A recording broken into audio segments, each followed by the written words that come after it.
The House voted tonight to kill a resolution on impeachment introduced by Democratic Congressman Al Green of Texas, citing the president's racist comments about the 4 congressmen, this very topic. And this morning, Speaker Pelosi weighed in on that impending vote.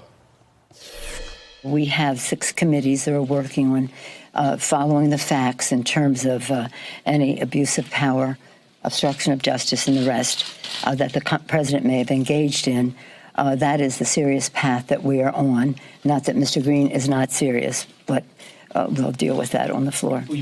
Well, the move to start impeachment proceedings was defeated by a vote of 332 to 95, with 137 Democrats joining Republicans to block the effort to consider articles of impeachment this week. Notably, the 95 Democrats voting not to table the resolution is greater than the 86 Democrats who publicly support impeachment. Judiciary Committee Chair Jerry Nadler was among those voting against tabling the impeachment, which his spokesman said was because Nadler believed the House should have first sent it to his committee for consideration.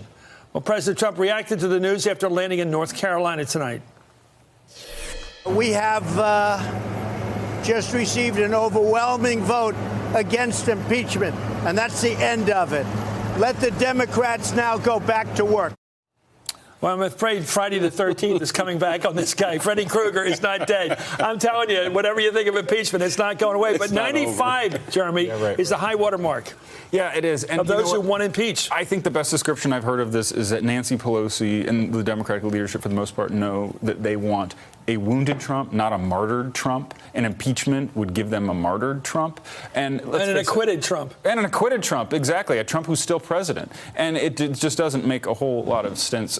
How high will Nancy Pelosi let that number go, Donna? You know that she counts. Will she corral a number, say 150, as long as it's not 218? Well, let me just say, if you look at the vote, when Al Green put forward his last impeachment vote, it got 66 votes to move forward. This time, 95. And there are, I think, 86, 87 Democrats who are already on record of starting an impeachment proceeding. And I think after the Mueller testimony next week, that number is bound to go. But is this a prevent higher defense by Nancy? Well, look, she's saying, I'll let you have all the joy of saying you want to impeach, but it ain't going to happen. Could she send any more signals that she doesn't want it to happen? But my fear is that I think for the base of the party and for all those activists out there, people that you want knocking on doors and being enthusiastic, you will dampen their enthusiasm by not going head on at this president.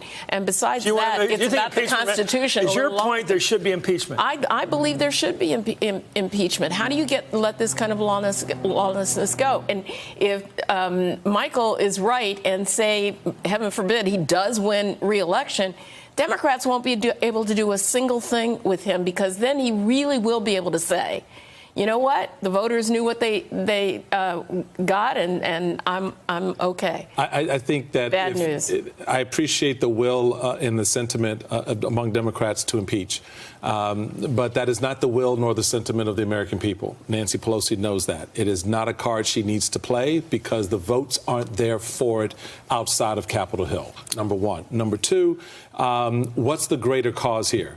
Impeachment, as you noted, Jeremy, with no resolution in the Senate, because he will not be not with 2/3. Not with 2/3. He will not be removed from office by the Senate, or leave it to the American people. Make your case. To your point about the turnout, if that base is really juiced and want Donald Trump out, the best way and the only way effectively to do it is at the ballot box, not through a political process in the House where there's no resolution in the United States Senate. There's never been a resolution on impeachment in the United States Senate. It may not make a you single feel good, but in this, that it's been done. in this environment, Andrew Johnson skated, and so did Nixon. Anyway. Hey there, I'm Chris Hayes from MSNBC. Thanks for watching MSNBC on YouTube. If you want to keep up to date with the videos we're putting out, you can click subscribe just below me, or click over on this list to see lots of other great videos.